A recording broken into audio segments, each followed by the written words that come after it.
Subscribe করুন ফরেক্স LBD চ্যানেলকে এবং বেল বাটনে চাপ দিন ফরেক্স রিলেটেড ভিডিও সবার আগে পাওয়ার জন্য। হ্যালো ফরেক্স ট্রেডার ভাই বন্ধুরা, আজকের ভিডিওতে আমরা জানবো কয়টা ব্রোকারে ট্রেড করা উচিত, একটা ব্রোকারে না একের বেশি ব্রোকারে ট্রেড করা উচিত, এবং কয়টা ব্রোকারে ট্রেড করলে আপনার জন্য ভালো হবে, এগুলা বিস্তারিত নিয়ে আজকের ভিডিও। তো ভিডিও শুরু করার আগে আপনারা অবশ্যই কমেন্ট বক্সে কমেন্ট করে জানান যে আপনি কয়টা ব্রোকারে ট্রেড করেন, তাহলে অন্যান্য ট্রেডারেরও বুঝতে সুবিধা হবে।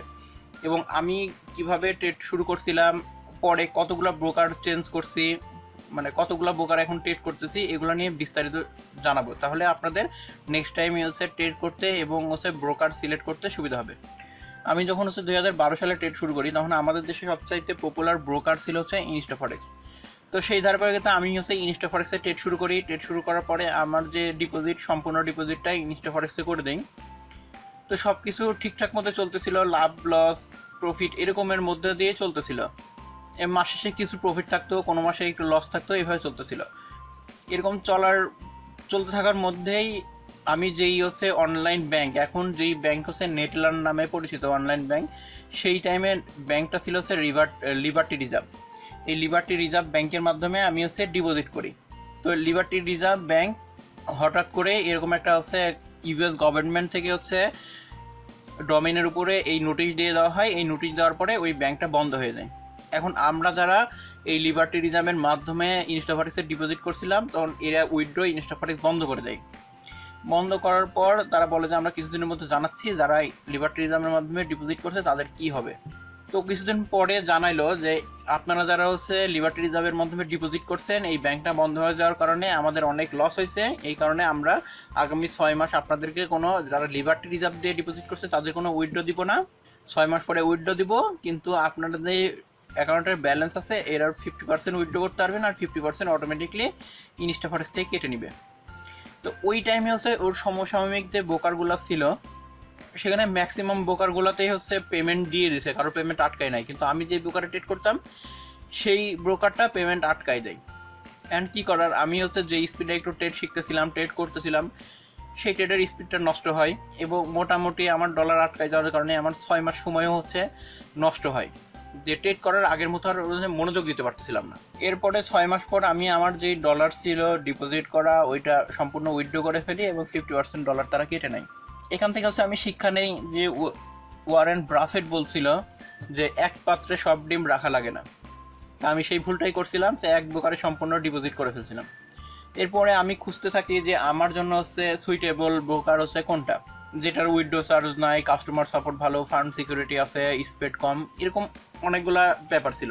তো এগুলা খুঁজে আমি হচ্ছে দুইটা ব্রোকার আমার কাছে হচ্ছে ভালো লাগে, সেটা হচ্ছে আইসি মার্কেট আর একটা হচ্ছে এক্সএম। এই দুইটাই হচ্ছে উইথড্র চার্জ ফ্রি, মানে উইথড্র দিলে কোনো টাকা পয়সা লাগে না, এবং এক্সএম 1 ঘন্টার মধ্যে উইথড্র দেয়। আইসি মার্কেট হচ্ছে আপনি যদি হচ্ছে 5 তারিখে উইথড্র দেন, 6 তারিখে এই সকালবেলায় আপনি ডলার পেয়ে যাবেন, এত ফাস্ট। আর স্পিড তো কম, এগুলো জানেনি। এই কারণে আমি হচ্ছে এই দুই ব্রোকারে শিফট করে যাই এবং দুই ব্রোকার মোটামুটি ভালোভাবেই পেমেন্ট করতেছে, এর জন্য আর ব্রোকার চেঞ্জ করি নাই। ট্রেডিংও আলহামদুলিল্লাহ ভালোই চলতেছে। এখন এইটা থেকে আপনারা হচ্ছে কী শিখতে পারেন, আপনি যদি হচ্ছে একটা ব্রোকারে ট্রেড করে থাকেন, তাহলে আমি বলবো অবশ্যই দুইটা ব্রোকারে অ্যাকাউন্ট করে দুইটা ব্রোকারে আপনারা ট্রেড করুন। তাহলে ভবিষ্যতে যদি এরকম কোনো সমস্যা না হয়, নেটলার বন্ধ হয়ে গেল, মানে এরকম কোনো নোটিশ টোটিশ দিয়ে নেটলার বন্ধ হয়ে গেল, কিংবা কোনো একটা ব্রোকারের কোনো প্রবলেম হলো, তখন কিন্তু আপনার হচ্ছে 50% ফান্ড একটা ব্রোকারে থাকতেছে, 50% ফান্ড আর একটা ব্রোকারে থাকতেছে, তাহলে কিন্তু আপনি পুরোপুরি ক্ষতির সম্মুখীন হলেন না। এবং এই দুইটা ব্রোকার কিন্তু হচ্ছে দুই দেশের, তাহলে আমার ফান্ড হচ্ছে ওই দেশের, অস্ট্রেলিয়ার ইকোনমিতে যদি কোনো প্রবলেম হয়ে যায়, কোনো বড় কোনো সমস্যা হয়, তাও কিন্তু আমার হচ্ছে 50% আমি সেফ থাকতেছি। এরকম এইসব কারণে যাতে হচ্ছে আমি আর ভবিষ্যতে এরকম, এর আগে ভুল করছি, এরকম ভুলের মধ্যে না পড়ে, এই কারণে আসলে আমার দুইটা ব্রোকারে ট্রেড করা। এবং ব্রোকার চেঞ্জ করে, ব্রোকার করে আসলে কোনো লাভ নেই। আপনি যদি একজন ভালো ট্রেডার হয়ে থাকেন, ভালো ট্রেড করতে পারেন, তাহলে যে কোনো ব্রোকার থেকে আপনি অনেক ভালো করতে পারবেন।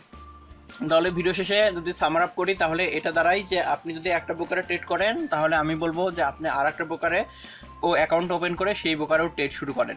তাহলে আপনি হচ্ছে ভবিষ্যতে এই ধরনের যদি কোনো বিপদ আসে, তাহলে আপনি বেঁচে যাবেন অনেকাংশে।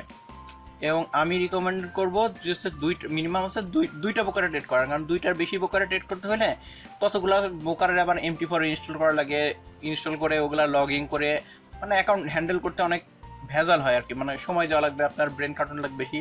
কিন্তু দুইটা প্রকারে যদি আপনি ট্রেড করেন তাহলে এত কিছু হচ্ছে আপনাকে মেনটেন করা লাগবে না, ভেজাল অনেক কম পোহানো লাগবে। তো আশা করছি ভিডিওটা আপনাদের ভালো লাগছে। সম্পূর্ণ ভিডিওটা দেখার জন্য ধন্যবাদ। ভিডিওটা ভালো লাগলে অবশ্যই লাইক কমেন্ট শেয়ার করতে ভুলবেন না।